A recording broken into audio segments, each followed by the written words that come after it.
Here's my 1978 Honda XL175. I already did the back suspension and the front suspension. Now I'm onto the seat to recover the seat. As you can see, the seat is in pretty bad shape. Definitely not worth riding for. I put some duct tape on, some gaffer's tape, just to cover that hole so I could ride it just a little bit. So that's what it used to look like. I took it off. And what I'm going to be doing is I'm going to leave the foam alone today just because I don't need it. I don't need to replace it.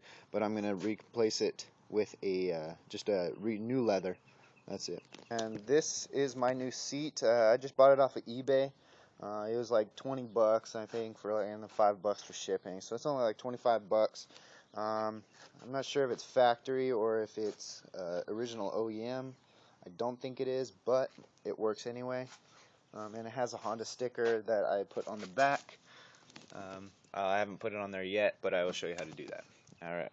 I took off the seat, and here's the underside of the seat. Now if you look at the underside, there's some metal prongs there, little teeth, that are holding everything together.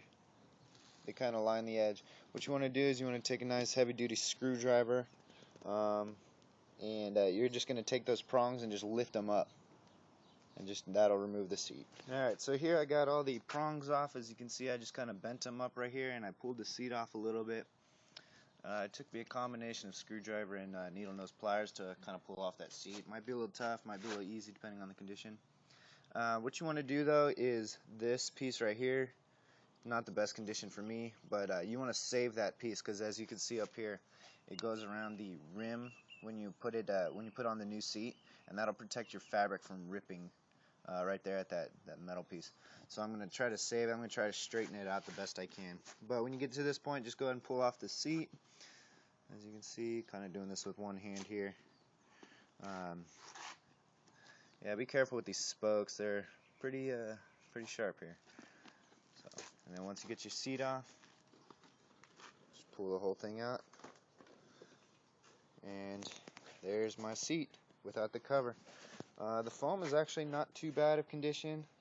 Just right there where the crack was, that's kind of where it weathered, but everything else is in pretty decent condition. So yeah, like I said, I'm not going to replace the foam.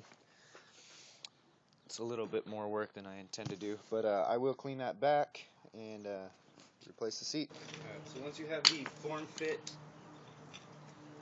once you have it kind of just fit around, what you want to do is you kind of want to weight, put all the weight of the leather up on the front here. You're going to need the most slack right there for these two horns up here on the front of the seat. That's the hardest place to actually get the leather to come over. So if you start in the front, work your way back, as you can see, this will be easier to just stretch it around, whereas this you're going to actually have to really pull it. So we're going to start in the front and work our way back, and we're going to go I like to start right here on these corners and then just work our way back this way, doing equal sides, so that way it doesn't like cockeye on the way back down. So what I'm going to do, is this first corner, I'm going to take a piece of it, and what you want to do is you want to center this strip. As you can see, you got this, you got a flip fold. You want to center this inside strip on the inside of the seat, so as you form around, so that way when it shows, there is no seam there. Okay, so what you're going to do is you're going to start on this one of the corners, doesn't matter. You take this, you bend it just ever so slightly right over that. You want to leave yourself as much slack as possible, but you still want that lip on the other side. And when you get that, you're just going to hook it. So go ahead and hook that, and that'll just place it. You can hook a couple of them if you like. That'll place that just like that. You can bend the clamps down if you want, just to hold it in place. I like to use a screwdriver for this. And just flathead right there, just thumb, just kind of twist it down. Okay, and once you get that one side, I'm going to come over here and try the other side. And this might take a little effort. And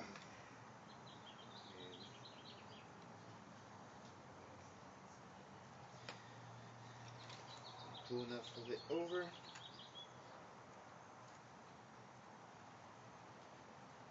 hook it. Lock it in place there. hook a couple so you don't end up ripping the seat here.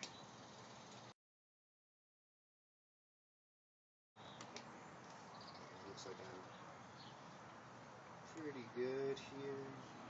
I'm just poking this in there just to save that spot. Just kind of poking a couple around the edge here, just to put it in its spot so it doesn't shift anywhere else.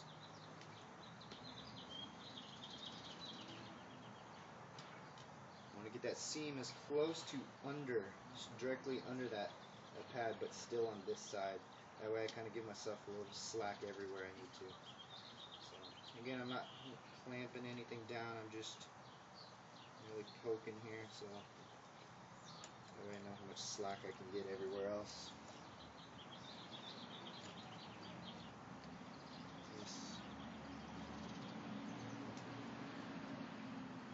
This corner is the hardest spot right here.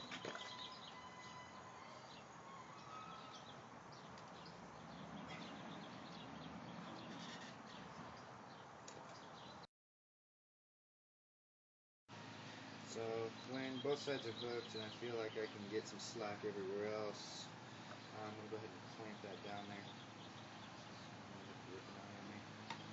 As I'm working away. Clamp that corner. Look at this. Give yourself as much slack again.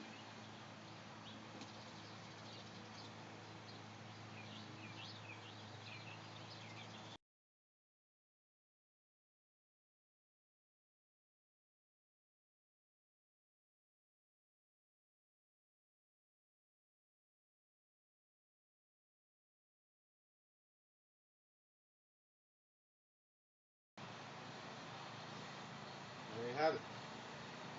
It's all nice and finished. A couple of wrinkles due to shipping, but over time that should work itself out. Especially sitting in heat, that'll help.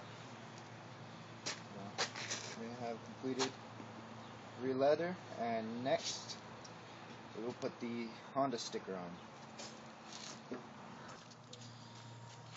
Alright, now to iron on the Honda logo. As you can see, I got a Honda logo. Try not to touch the white. I'm going to stick that right there. Now the reason we do this after is because if we were to put it on before and try to position this, we don't know if it'll be center after all the shifting of the leather. So what I'm going to do is I'm going to just take this right here. I'm going to just stick it on to where I desire the Honda. It's got a little bit of tackiness to it, so it'll stick right there. And when that looks good, I like it nice and centered and straight right there. It's not going to stick perfectly, but kind of get the idea here. So stick it there. You take your iron here, you're going to set it to the cotton level. Not too hot though. I like to start low because I don't want to burn my vinyl. So set it low, let it warm up or whatever. Okay, and what you can do is just take an old piece of cotton or fabric or whatever. I got some pajamas here. So just cover that like that. What you're going to do, just iron it nice and easy. You kind of want to just work back and forth. You don't want to stay in one spot too long. You will burn the vinyl. Just nice transfer. Use some, not too hard, just kind of let the weight of the iron just kind of take it over for the first little bit.